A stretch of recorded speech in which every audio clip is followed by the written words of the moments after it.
I'm Samson Pharaoh. Coming up on today's show, we have a look at recent advancements in the fashion industry.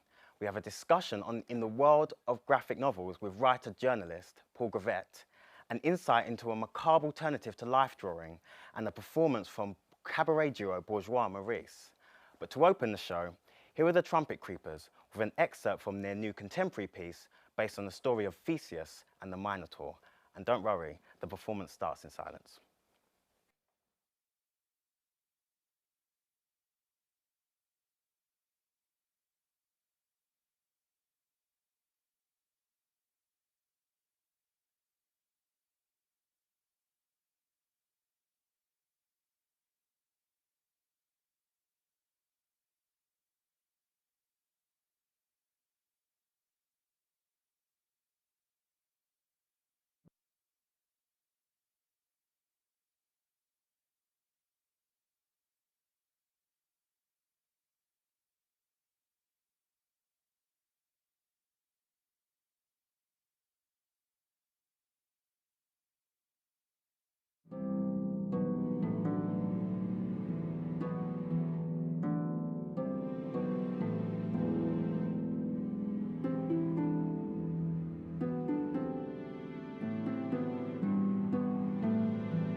The Trumpet Creepers are there.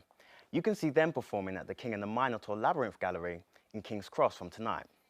But now, time to take a look at the technical side of the fashion industry and gain an insight into some of the recent advancements in the links between science and the arts. Anywhere you go, anything you do. With fast development in the human technologies, people are no longer satisfied simply by the appearance of clothes. Helen Storey, the ex-commercial fashion designer, has now accomplished to make the perfect transform by inventing her first dissolvable dress in the world. So the Wonderland project was a project with Professor Tony Ryan from the University of Sheffield, and we were actually trying to find a way of looking at packaging that could disappear. So it started off as a packaging project, but we realised in order to be able to do the science we were going to have to use another cultural form. So we decided to work with dresses, and I suggested that we made a collection that would disappear instead. In some ways it was a sort of anti-fashion project, because it was actually about asking people to think about why we make the things we make and how we get rid of them, or how they have a second or third life. So it wasn't supposed to be about clothes that we'd necessarily buy, so much as a sort of metaphor, if you like, for a bigger problem than all of us, which is around sustainability in the environment. As a great fan of science herself, she started her own fashion and science foundation in 1996, supporting the ideas that may change the world. Helen Story Foundation was set up in order that I could work closely with science, but not have to necessarily worry about producing anything commercial.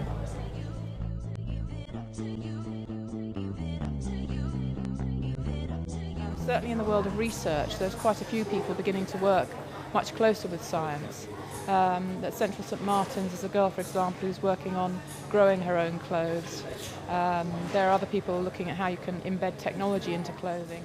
I think the fashion industry in the next 20 to 30 years is going to have to entirely reinvent itself. I think we've now come to the edge of being able to produce things just because we think they're beautiful.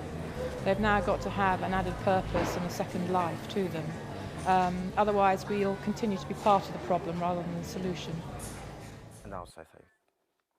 With me now is fashion student Sabine Klassen to give her take on the topics raised by Helen's story and further insight into the world of fashion. Hello, Sabine. Hi. How are you doing? I'm fine, thank you. Thanks for joining us. Thanks for having me. What inspired you to study fashion? When I was younger, I used to steal the dresses of my mother and used to wear them, but obviously they were way too big. So Right. I then came up with the idea of designing my own dresses in the future. What other new inventions in fashion science have you heard about when you studied in university? Apart from the Wonderland collection, I think the bioculture is a really interesting thing, where you have clothes that are environmental friendly.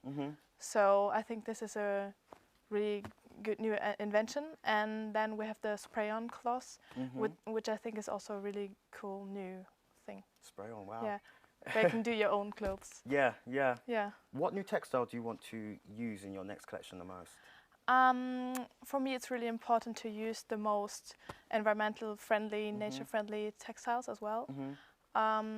Yeah, so I think that will be one of my focuses. And yeah, I could also think of the spray-on cloth. Yeah, I think that would also be really nice too. Yeah. What do you think of those different researches? Do you think that they're really that necessary? I think the researchers are really essential for the whole fashion industry, to contribute to the global warming issue and to help preventing this and to concern on environmental friendly clothes. Yeah. What is your opinion on the future of fashion for the next 20 years? Yeah, I hope, as I said, I hope that it will be going into this direction, so that people can also design their own clothes. I think is a really good new innovation, but of course I would maybe lose my job if everybody could design their own clothes. So I hope that I can do new innovations as well and work with a lot of scientists to create new inventions that you can maybe see in 20 years or something. Wow, definitely forward-looking. Yeah. No worries. Well, thank you for talking to us.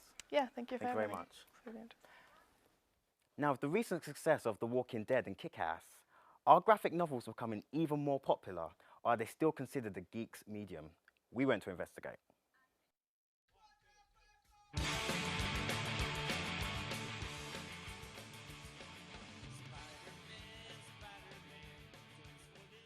The current popularity of comic books and graphic novels is on the increase following the success of film adaptations like Sin City, V for Vendetta, and recent The Walking Dead. So has the transfer from mediums led to the geeky stereotype associated with comics being left behind?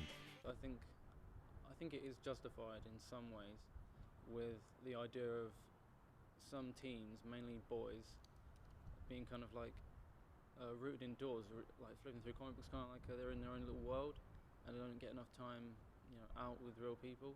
Definitely do, but it's a good stereotype. It's not a bad thing. People, like to think it's kind of nerdy, but it's not. It's good fun. Comic books and graphic novels provide a distinctive blend of unique artistic ability with creative narrative. Some argue this is lost in the transfer to film. I think that the films based on the comic books, they aren't as good as the comic books, and I think most fans would agree. I think with the recent films like Spider-Man 1, that's really good, and that portrays like a fun view of Spider-Man like he was originally in the comics.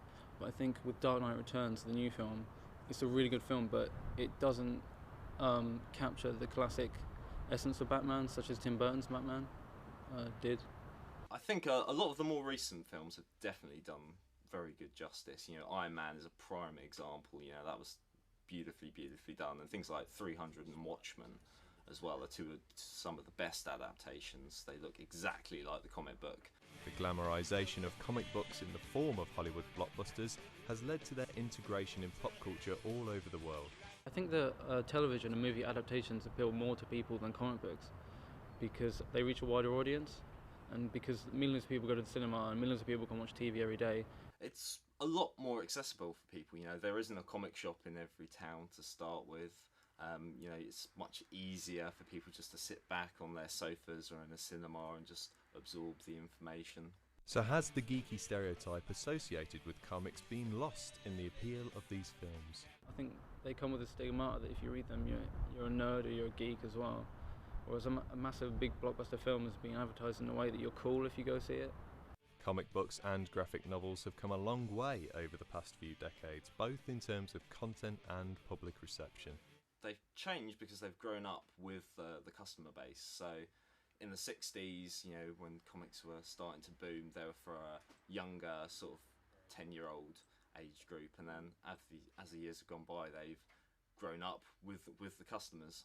So they're now a lot more sort of dark and gritty, like, you know, so it's a less Batman camp crusader and more Dark Knight is a good example. A lot of comic books are heading towards online. A lot more people are, you know, you can buy comics online, download them to your iPad, read them that way, or even onto your iPhone. So, you know, there are a few comic shops closing down, but, you know, people will always want the pamphlets and the books. You know, people still collect vinyl records, so I don't think it will ever really die. It seems that the rise in popularity of film adaptations has led to a rethink of the associated stereotypes, showing you really shouldn't judge a book by its cover.